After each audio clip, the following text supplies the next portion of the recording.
വയനാട്ടിലാണ്, കൽപ്പറ്റ വൈത്തിരി ഭാഗത്തുള്ള ചേലോട്ട് ടീ എസ്റ്റേറ്റിലാണുള്ളത്. അപ്പോൾ ഒരു ചായ എങ്ങനെയാണ് ചായയായിട്ട് മാറുന്നത്, ഒരു തേയിലച്ചെടിയിൽ നിന്ന് ചായയിലേക്കുള്ള പരിണാമം നമ്മൾ പഠിച്ചു. നമുക്കിപ്പോൾ ടീ ടെസ്റ്റർ എന്ന് പറയുന്ന ഈ കമ്പനിയിലെ വളരെ പ്രധാനപ്പെട്ട ഒരു ജോലി നിർവഹിച്ചുകൊണ്ടിരിക്കുന്ന ആളാണ്. എത്ര വർഷമായിട്ട് ടീ ടേസ്റ്റ് ചെയ്യുന്നു?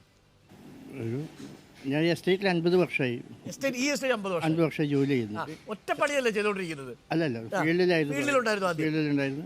പിന്നെ ഇപ്പോൾ ഫാക്ടറിയിൽ 15 വർഷമായി. 15 വർഷമായിട്ട് ടീ ടെസ്റ്റ് ചെയ്യുന്നു. ഈ ടീ ടെസ്റ്റർ എന്നാണ് ഇതിൽ പറയുക അല്ലേ? Tea tester. അപ്പോൾ എത്രയൊക്കെ ചായകൾ രുചിച്ചിട്ടുണ്ടോ? ഡാർജിലിംഗ് ടീ ഒക്കെ ആണോ? ഏറ്റവും ഇഷ്ടപ്പെട്ട ടീ എവിടുത്തെയാണ്? അത് ഇവിടുത്തെ ടീ എന്ത് പറയുന്നത് എനിക്കറിയാം, എന്നാൽ പോലും ഇത് കയ്യിലിരിക്കുന്നത് ലീഫ് ഗ്രേഡ് ആണ് അല്ലേ? എനിക്കൊരു ചോദ്യമുള്ളത്, സാധാരണ നമ്മൾ പറയാറുണ്ട് നല്ല ചായ ആസ്വദിക്കണമെങ്കിൽ മധുരമിടാത്ത പാലൊഴിക്കാത്ത തേയില ആസ്വദിക്കും. ബ്ലാക്ക് ടീ ആണ് യഥാർത്ഥ ടീ എന്ന് പറയുന്നത്, ശരിയല്ലേ? അല്ലേ? ബ്ലാക്ക് ടീക്കാണ് ചായയുടെ രുചി കിട്ടുള്ളൂ. ആ ബ്ലാക്ക് ടീയിൽ എന്ത് ചേർക്കാൻ പാടില്ല? പഞ്ചസാരയും പാലും ചേർക്കും. പക്ഷേ ഈ ബ്ലാക്ക് ടീക്ക് ഏറ്റവും നല്ലത് ഡസ്റ്റ് ടീ ആണോ leaf grade tea? Leaf grade tea ആണ്. മൈൽഡ് ടേസ്റ്റ് ആയിരിക്കും. ചെറിയൊരു സ്വീറ്റ്നെസ് ഉണ്ടാവും. ചെറിയൊരു സ്വീറ്റ്നെസ് അതിനകത്തുണ്ടാവും. ഇപ്പൊ ഈ കയ്യിലിരിക്കുന്നത് ലീഫ് ഗ്രേഡ് ടീ ആണ്. അപ്പൊ ഈ ലീഫ് ഗ്രേഡ് ടീ എന്ന് പറയുന്നത് ഡസ്റ്റായി മാറില്ല. അപ്പൊ ഡസ്റ്റായിട്ട് മാറുമ്പോഴാണ് കടുപ്പം കൂടുക. അപ്പൊ അതാണ് മാറുന്തോറും കടുപ്പം കൂടും. അപ്പൊ ഡസ്റ്റായിട്ട് മാറാതെ ഇതേപോലുള്ള ലീഫ് ഗ്രേഡ് ടീ എടുത്ത് തിളപ്പിച്ച വെള്ളത്തിലിട്ട് അല്ലേ പഞ്ചസാര ഇടാതെ ബോയിലിംഗ് വാട്ടർ ഇട്ട് തിളപ്പിക്കണോ? ഇത് വേണ്ട. ബോയിലിംഗ് വാട്ടർ പലപ്പോഴും നമ്മൾ ഒത്തിരി മണ്ടത്തരം ചെയ്യും തേയിലയായിട്ട് ബന്ധപ്പെട്ട്. അതിൽ ഏറ്റവും പ്രധാനപ്പെട്ട മണ്ടത്തരമാണ് നമ്മൾ തേയില കട്ടൻ ചായ ഉണ്ടാക്കുന്നത് എങ്ങനെയാണ്? വെള്ളം തിളയ്ക്കുന്നതിന് മുമ്പ് തേയില ഇട്ടിട്ട് തേയിലയും കൂടെ ചേർത്ത് തിളപ്പിക്കും. പാടില്ല.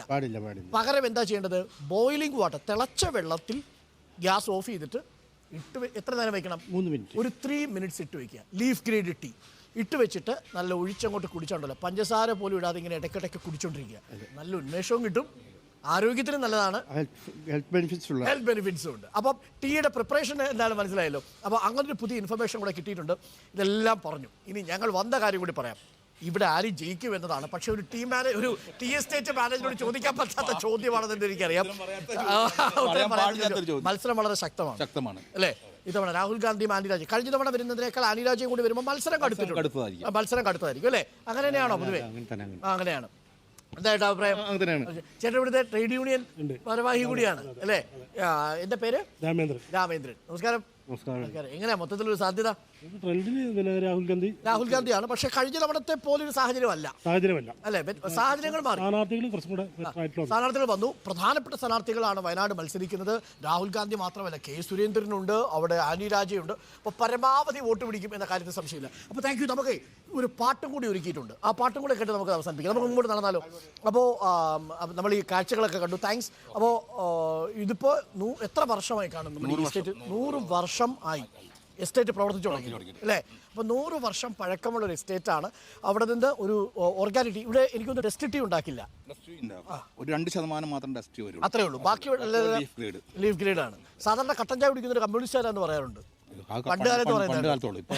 ഇപ്പൊ ഇല്ല, ഇപ്പൊ അതുകൊണ്ട് ചായ മാറുന്നുണ്ട്. കമ്മ്യൂണിസവും മാറി അല്ലേ? രാഷ്ട്രീയങ്ങൾ ഒരുപാട് മാറി, നമ്മുടെ ഭക്ഷണ രീതി മാറി, രാഷ്ട്രീയ നേതാക്കളുടെ ഭക്ഷണ രീതി മാറി. അപ്പോൾ മനോഹരമായ ചായ എങ്ങനെ കുടിക്കണം എന്നത് പഠിപ്പിക്കലായിരുന്നു ഇന്നത്തെ വാർത്താ പ്രഭാത പരിപാടി. ജോയിച്ചേട്ടാ, താങ്ക്സ് എ ലോട്ട്. ഒരുപാട് സന്തോഷം കേട്ടോ. അപ്പോൾ നമുക്കൊപ്പം ചേർന്ന്